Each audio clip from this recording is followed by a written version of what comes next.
All right, you guys. So, as of the time that I'm filming this, we've had a little over a week to get used to these new models that were released by Harley Davidson.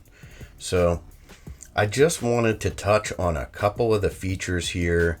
I know you guys are getting beaten to death with videos explaining all kinds of features and all the test ride videos because they sent a lot of people out to test ride them bikes.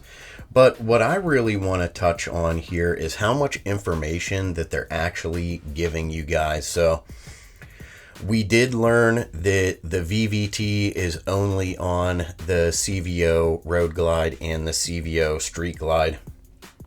The CVO Road Glide ST has that high output engine on it. And these base model Street Glide and Road Glides are coming with the 117, and that is a non-VVT. So there's a lot of really great information on the website. I highly encourage you guys to get out there and check it out. They have articles up about the 25 years of the CVO, as you can see right here. It's a great read if you are into the history and the legacy of Harley Davidson and where they're moving forward. So they also have a bunch of information on that Road Glide ST CVO and on the Pan America CVO. If you guys are like me and you don't really think that the CVO Pan America is a huge step forward, leave a comment down below. I know the guys that ride those bikes absolutely love them. I've rode a couple of them. They are fun bikes, but the issues that I had while riding them, and I rode 6 different motorcycles. So they were standards and specials of the Pan America, and I had the same issue with both models. And I rode about 4 of the specials and 2 of the standards. So I had quite a bit of riding. I also went to the test ride days and I got to ride almost every bike they had. I rode the 23 CVOs and the 23 Pan America. So I don't see much that they did going forward here with that, but we'll touch on that here in a little bit. So as you can see, this year they're doing a huge event for the Harley Homecoming. It's going to be absolutely amazing. They turned that one area over there into a park, and now they're doing huge events out there. You can sign up. You can get your tickets now for it. It is July 25th through the 28th in Milwaukee, Wisconsin. So they're having some huge bands, Red Hot Chili Peppers and Jelly Roll, The Offspring, Cypress Hill, Warren Zeders. So it's gonna be absolutely amazing if you guys are going to attend. I would go just for Jelly Roll and The Offspring myself. I think that will be a great show. I'm also a huge Cypress Hill fan, but there's all kinds of information on the site about it, you guys. They have all kinds of different bike shows. It's absolutely breathtaking to go there. If you've never been there before, I highly recommend you get out there this year. So they also have a lot of the local dealerships information up here, so you could kind of do a tour while you're there. They also have a lot of the history here. So this year we will honor legendary biker builder, former HD chief of styling, and grandson of one of the motor company's co-founders, Willie G. Davidson. If you guys don't know the history behind Willie G, get out there and check it out. He is absolutely one of the most pivotal faces and names in the industry for Harley Davidson. He designed one of my most favorite motorcycles and what I view still to this day as the best Harley Davidson produced. Love it or hate it, but I don't think the touring models are the cream of the crop. That's just me. So they also have some more information on some of the carryover models here. A lot of different parts and accessories available this year for these bikes. So what I mainly wanted to dive into was some of the changes that you're going to see, whether they were good changes or bad changes this year. So we seen that the Fat Bob is gone. That motorcycle is completely gone. And Harley Davidson is streamlining their market completely. So they do have some information on here I found interesting. They do talk about some of the electric options that they're going to have going forward. I don't know if you guys were paying attention, but there are other companies out there releasing hybrid motorcycles. So I believe Kawasaki just released a hybrid motorcycle. So I think that's going to be absolutely amazing, and I think we should pay attention to that going forward. But one of the biggest things that I found interesting about this year is that they streamlined your selections for the Grand American Touring. So they cut the models down. I think it was great because between the chrome and the black packages, we were getting to where you had 6 to 7 different options for a road glide or a street glide. I feel like that was just too much and not needed, especially when they release these bikes like the Fast Johnny, and they're going to release enthusiast bikes, and they're going to release some of the special editions midway through the year. So I'll be really interested to see what they do here this year. But I just wanted to get in here and show you some of the features. So Harley really talks a lot about the design here a lot. So they used some computer aided fluid dynamic graphing to create these fairings. So the front fairing on the Street Glide and the Road Glide were completely redesigned in order to mainline that wind stream coming over you, so you're not getting smacked directly in the face. It kind of diverts it around you. The windshield here, how they have it kind of floating, that new design to aid in some rider comfort for your long rides, your highway rides where you're out crushing them miles. They talk a lot about the contrast cut wheels, which I think is an amazing improvement over the last couple of years. I really like this design here. I think they went the right direction. They also talk about this new engine. So one thing I wanted to talk about with this new engine is the fact that they are claiming 105 horsepower the way that it sits. So this bike is going to roll off of the showroom floor at 105 horsepower estimated. That's before tuning it. Now, the only thing that I'm not happy with about that is that it is still governed. So if you know, like me, if you purchased one of the other models, my 2020 was governed. I believe it was like 110 or 120 miles per hour. That's how these bikes are. So from the factory, you're going to be limited to 120 miles per hour, which I know you guys are saying, oh, I'm never going to go over that. That's way too fast. I tuned my motorcycle and I got rid of that governor and I hit 135 on the highway, and it was very impressive. And that was with a, very basic tune on the bike. So I just wanted to let you be aware of that there are going to be options to increase the horsepower and to get rid of that governor on the bike. I'm still impressed by the design of these motorcycles. I really think that they hit a home run, especially with this Road Glide. I know one of the biggest issues that people had, they would always say, I don't like the Road Glide because the fairing is pointed directly in front of you. It's mounted to the frame, so it doesn't turn with you. So if you're going around a bend, your headlight doesn't keep up with you. But we all drive cars, and your front tires turn independently. And when you're making a left-hand turn, your car is turning, and your headlights have to catch up to the car. And that's never been an issue.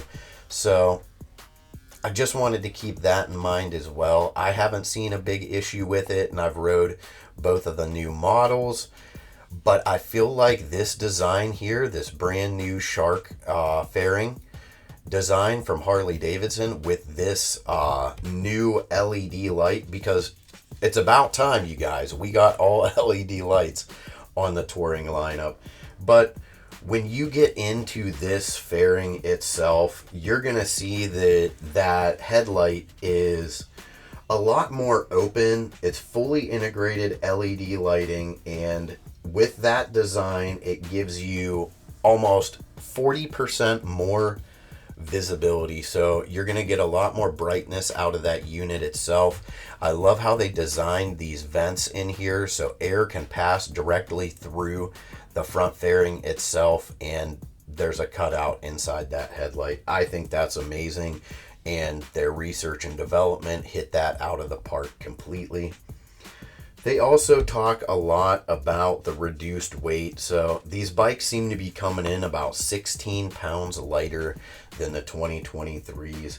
But the most impressive feature to me is the new operating system. So that Skyline OS with the customizable in-dash features for navigation and the 3 unique display options that they give you is huge. It's absolutely huge, you guys. I went and I sat on this bike the day they released them.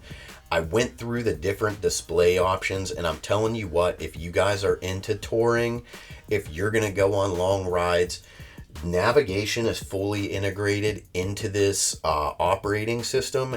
If you have Apple CarPlay, if you have an iPhone, it's going to be very seamless for you.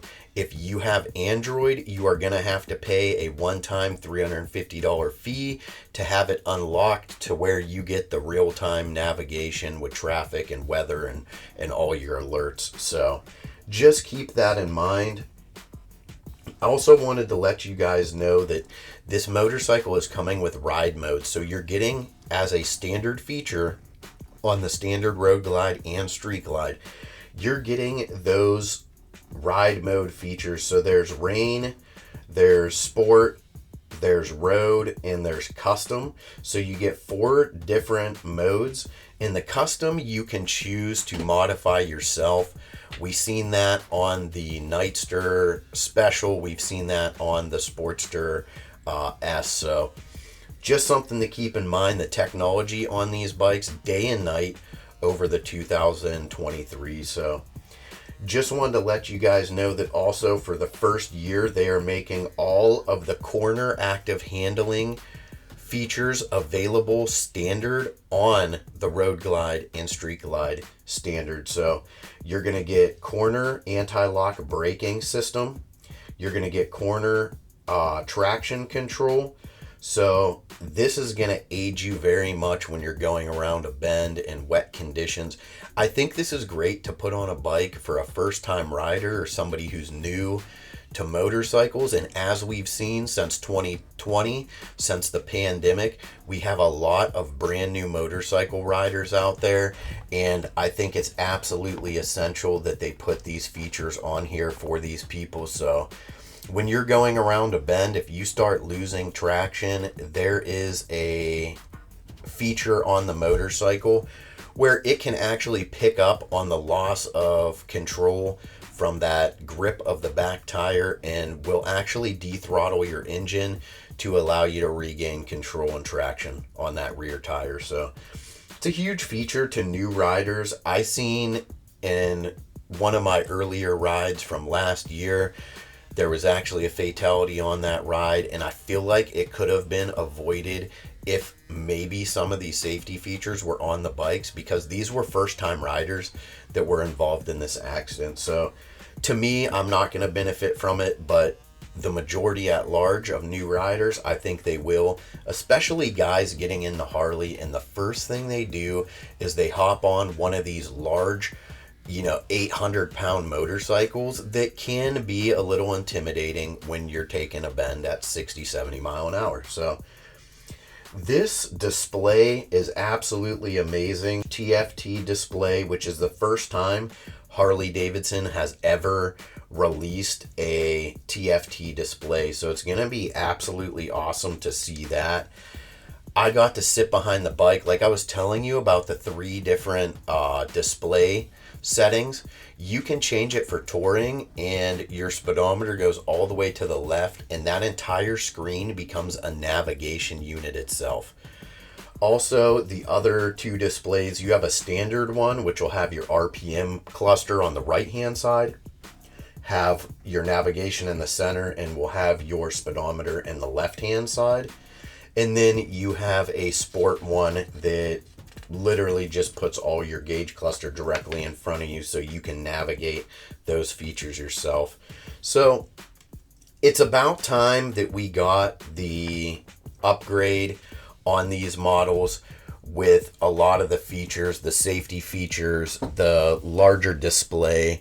We're seeing in the automotive industry now that the displays are the size of iPads. It's almost the full-size laptop display on there to give you all the control of your vehicle. And let's face it, on a motorcycle, you should be 100% in control of the vehicle the entire time you're on it.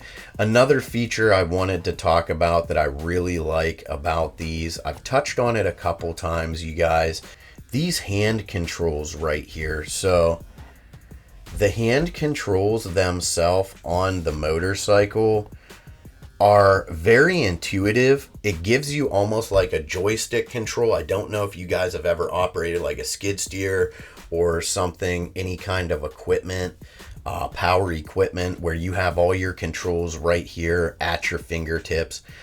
It's very intuitive. Once you spend a little bit of time and you put the effort into learning this system, I can tell you firsthand that I was able to go through, change all the settings. I did ask for help one time from one of my buddies who works there, and he showed me how to get into the settings the fastest way. We changed the display, we messed with everything. Also, the speakers that you're going to get are going to be day and night different from the other ones. So just to put that out there, your sound system is upgraded this year as well with a better built-in amplifier, and your antenna is all housed under that fairing. So back to the hand controls, you guys. If you get on this bike, I highly suggest you get to your local dealership. You get out there, you sit on this bike, and you mess with these controls, because your thumbs can actuate every feature of this bike, whether it's changing the track, switching through your navigation, changing the display, changing your features and your inputs, changing your volume or your audio settings, such as your bass and your treble. Everything is controlled right here from this. Your left hand side is going to control your cruise control settings. Your right hand side is going to control your speakers. So it's going to be imperative for you to get out there and sit on this bike. Block off about an hour, and when you get there, just ask every question you can and really go through the features on the bike, because if you don't, you're doing a disservice to yourself. The settings and everything are very intuitive, and I think you will pick up on it very quickly, and it's going to be something that you guys are going to really enjoy going forward. One thing that I really liked also this year was that they upgraded your grips. So gone are them years of the straight rubber, tractionless, almost most bland grips you can find on the market. They're gone. They came out with this new design that has a little bit of traction. So there's some recessed and raised areas here. It's very rubbery. It feels like almost like a motocross style grip. So I love it. I think this is the way they should have went from the beginning. Also, you guys, this seat here, this seat is absolutely amazing this year. The way that they designed this seat to give you that much needed lower back support, it's so much deeper. It sinks you into the bike. One thing I noticed when I got on the Road Glide for the first time, this seat locks you into position on this bike. It lowers you down to where you feel like you are actually sitting inside the bike, as to the older models where I always felt like I was sitting up on like a booster seat. It had me so high up on the bike that I felt like it kind of took away from the balance of the Harley Davidson. This seat here being so slim and so profiled here, like, I mean, look at how deep that cut is in there. Draws you right into that seat. It sucks you in, and it makes you feel like you are a part of the machine. I think to me that aids in the way that the bike handles and the comfort of the motorcycle. So those were just a couple features, you guys, that I wanted to touch on and I just wanted to bring up here for you. Like always, I'm obsessed with these taillights. I think this is one of the best ways to go. Harley Davidson really nailed these designs, you guys, and if you like the video, go ahead, leave a comment down below. I just wanted to get something quick up here to touch on some of the best features, I think. Since I did go to my dealership and they were super busy, but I did get to spend some time on it, I wanted to touch on those features here. You guys are also going to love that new design gas tank, 6 gallons. The design of the tank, everything feels very streamlined on this bike and very nimble. I used to sit on the touring bikes and feel like I was on this giant, big, blocky motorcycle. I don't get that feeling on these new models. So get out there, sit on the bikes. The new handlebars on the Road Glide, if I bought this bike off the floor, I wouldn't change a thing about it. I would ride it just the way it is. I'd probably throw a tuner on it just to get rid of the governor off of that engine. Other than that, this bike is set up to rock and roll, and I would take it just the way it is. I'm actually waiting for them to get another white Onyx Pearl in. This is probably the year you guys are going to see me get a new bike. So this is what I'm looking at. Let me know whether you like these models or not. Leave a comment down below. And thank you guys for watching. I hope you found some of this entertaining and you got a little bit of information out of me.